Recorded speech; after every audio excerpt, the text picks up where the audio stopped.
आरक्षण जिसकी आग अब हम सबों को किसी न किसी तरीके से इस चुनाव के दौरान झुलसाने लगी है। और वो इसलिए क्योंकि जैसे ही तीसरे चरण के मतदान के खात्मे के साथ एक नया ट्रेंड शुरू हुआ है। और यह ट्रेंड शुरू किया लालू प्रसाद यादव, आरजेडी के सबसे बड़े नेता ने। उन्होंने कहा कि मुसलमानों को आरक्षण देश में दिया जाना चाहिए क्योंकि यह उनका अधिकार बनता है। 4% आसपास मुसलमानों को आरक्षण दिया जाना चाहिए। अभी तक देश में बहस इस बात को लेकर हो रही थी कि भारतीय जनता पार्टी अगर 400 पार पहुंचती है तो ऐसी स्थिति में भारतीय जनता पार्टी आरक्षण को खत्म कर सकती है। यह विपक्ष का बड़ा दावा था। कई मंचों से राहुल गांधी समेत तमाम विपक्ष के नेता ने यह दावे किए थे। इसका जवाब देते हुए भारतीय जनता पार्टी ने कहा था कि भारतीय जनता पार्टी कभी भी धर्म आधारित राजनीति और धर्म आधारित आरक्षण को संविधान संगत नहीं पाती है, इसलिए इसका विरोध करेगी। लेकिन अब बात निकल कर आ रही है कि मुसलमानों को 4% आरक्षण देना चाहिए और यह बात बिहार के पूर्व मुख्यमंत्री और आरजेडी के सबसे बड़े नेता लालू प्रसाद यादव ने कही है। जाहिर सी बात है इसके पीछे उनकी मंशा स्पष्ट है। MY समीकरण को अब जो आगे के चरण बचे हैं बिहार के, उसके लिए मजबूत करना ताकि आरजेडी और कांग्रेस कंबाइन को इसका फायदा मिले। लेकिन क्या देश की राजनीति को धर्म आधारित आरक्षण की बेदी पर बलि चढ़ाया जा सकता है? लालू प्रसाद यादव ने क्या कहा, देखिए पहले। आरक्षण का पक्षधर है ना, वो तो संविधान को खत्म करना चाहते हैं, लोकतंत्र को खत्म करना चाहते हैं। ये इस बात को जनता के जहन में शायद बात आ गई है तो इस तरह का बात बदल रही है। रिजर्वेशन तो मिलना चाहिए मुसलमानों को, हो रहा है। रिजर्वेशन मिलना चाहिए मुसलमानों को, यह कहना है लालू प्रसाद यादव का। अब इसके ठीक विपरीत प्रधानमंत्री नरेंद्र मोदी, भारतीय जनता पार्टी के तमाम वरिष्ठ नेता, हर किसी ने हर मौके पर आज मुसलमान आरक्षण के खिलाफ जमकर बयानबाजी की है। पहले देखिए प्रधानमंत्री नरेंद्र मोदी ने इस मुद्दे पर आज जनता के सामने अपनी क्या राय सामने रखी। चारा घोटाले में जिन्हें अदालत ने दोषी करार दिया, उन्होंने आज मीडिया के सामने साफ साफ कहा है कि इंडी गठबंधन की सरकार आई तो देश में मुसलमानों को आरक्षण देंगे। और सिर्फ आरक्षण देंगे इतना ही नहीं, बल्कि पूरा का पूरा आरक्षण देंगे। यानी SC, ST, OBC और गरीबों से छीनकर ये अपने वोट बैंक को पक्का करना चाहते हैं।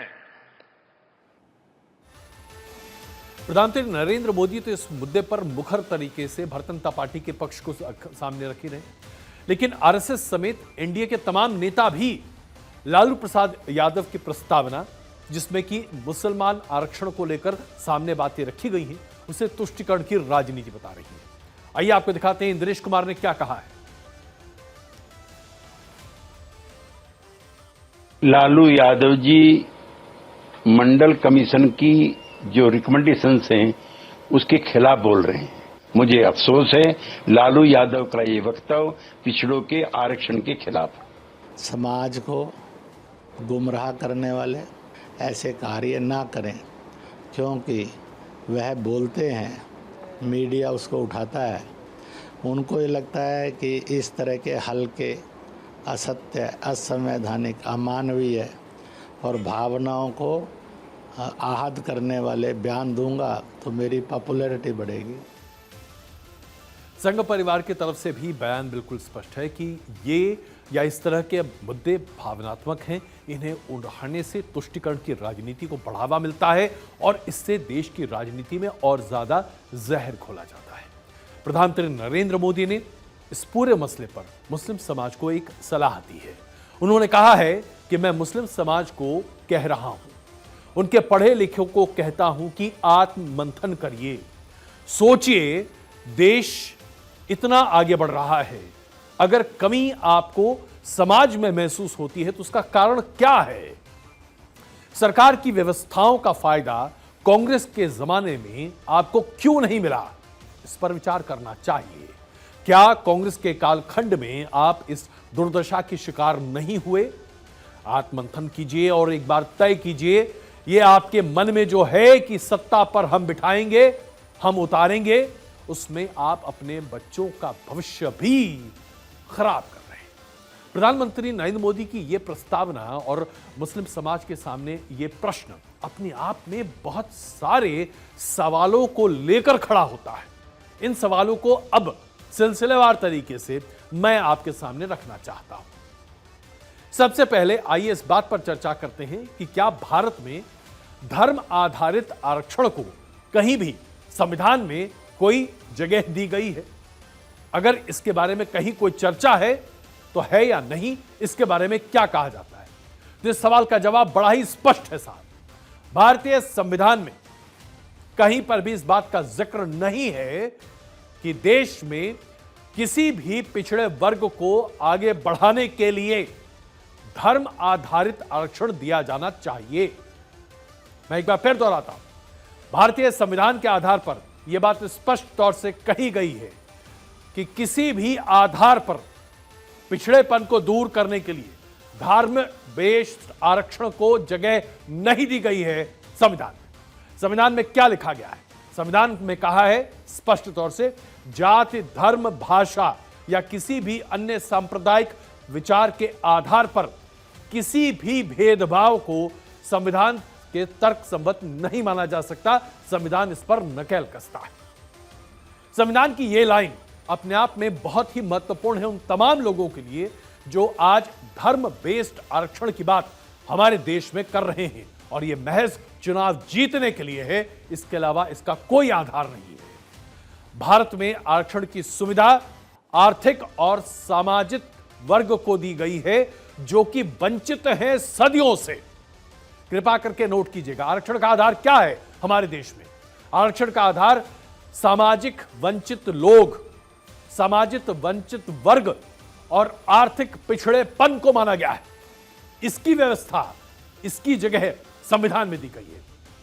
लेकिन मुस्लिम आरक्षण को किसी भी तरीके से संविधान में जगह नहीं दी गई है।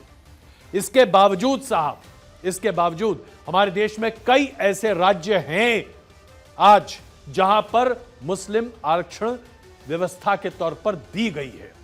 सबसे पहले आपको हम बता दें कि यह क्या है। संविधान के अनुच्छेद 16(4) के तहत आरक्षण देने की व्यवस्था बनाई गई है। इस व्यवस्था के तहत राज्य को आरक्षण देने का अधिकार होता है। राज्य सरकारें अपने नागरिकों को पिछड़े वर्ग का दर्जा देकर आरक्षण दे सकती हैं। यह राज्य का अधिकार है। 2 लिस्ट होती है साहब आरक्षण की।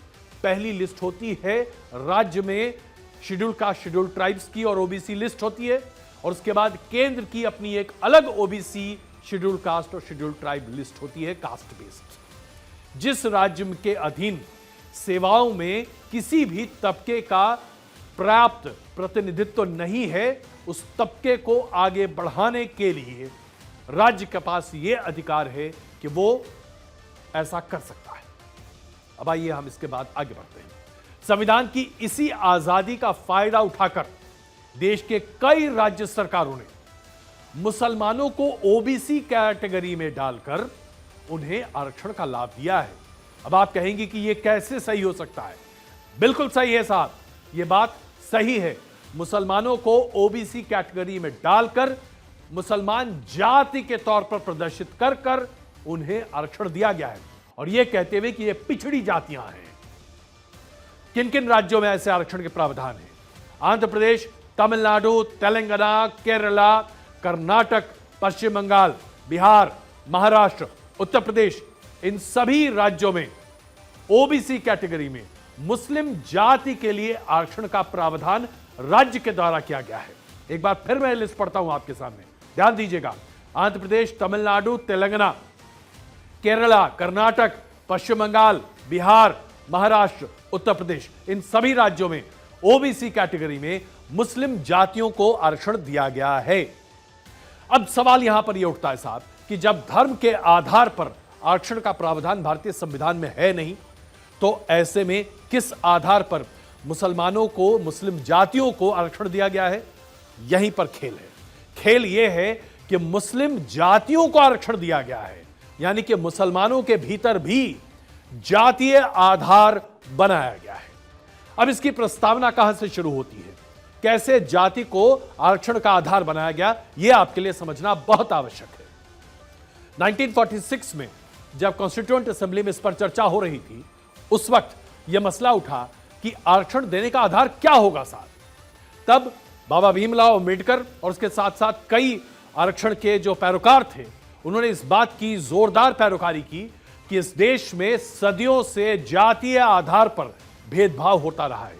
एक वर्ग है जो कि समर्थ वर्ग है, एक वर्ग है जो पिछड़ा रहा है और सदियों से पिछड़ेपन का दंश झेल रहा है, और यह जातीय आधार पर है। इसलिए भारत में अगर आप आर्थिक आधार पर आरक्षण न दे सकें तो उसका सबसे अच्छा पैमाना जातीय आधार है, क्योंकि जो पिछड़ी जाति है वो सदियों से पिछड़ी है, संसाधन पर उसका अधिकार कम है, प्रशासन में उसका प्रतिनिधित्व कम है। ऐसे में पिछड़ी जातियों को आर्थिक तौर पर भी पिछड़ा माना गया, और इसी आधार पर देश में जातीय आधार पर आरक्षण की बात कही गई, क्योंकि जातीय आधार पर ही पिछड़ेपन को डिफाइन किया गया। यह बिल्कुल सही बात है, लेकिन अब इसमें ओबीसी आरक्षण आया। ओबीसी आरक्षण मंडल कमीशन के बाद आया, जिसमें यह पाया गया कि जो ओबीसी कास्ट्स हैं उनमें भी जो पिछड़ापन है उसे दूर करने के लिए आरक्षण दिया जाए, 27% आरक्षण। यहीं से गेम शुरू हुआ, और गेम यह निकला कि कई राज्यों ने अपने राज्य में यह पाया कि जो मुस्लिम जातियां हैं, मुस्लिम जातियों को आरक्षण दिया जाएगा। अब यह बात किस तरीके से सही हुई, इसका सबसे बड़ा एग्जाम्पल आपके सामने हम रख रहे हैं। तेलंगाना की बात करते हैं। तेलंगाना में पूर्व मुख्यमंत्री के चंद्रशेखर राव ने मुसलमानों को आरक्षण दिया, ओबीसी श्रेणी में 4% आरक्षण, जिससे बाद में बढ़ाकर 12% कर दिया गया, और यह आरक्षण मुस्लिम जातीय आधार पर था। केंद्र सरकार ने इस प्रस्ताव को मंजूरी देने से मना कर दिया। आंध्र प्रदेश में 1994 में के विजय भास्कर रेड्डी की सरकार आई, मुसलमान को ओबीसी आरक्षण में शामिल कर दिया गया।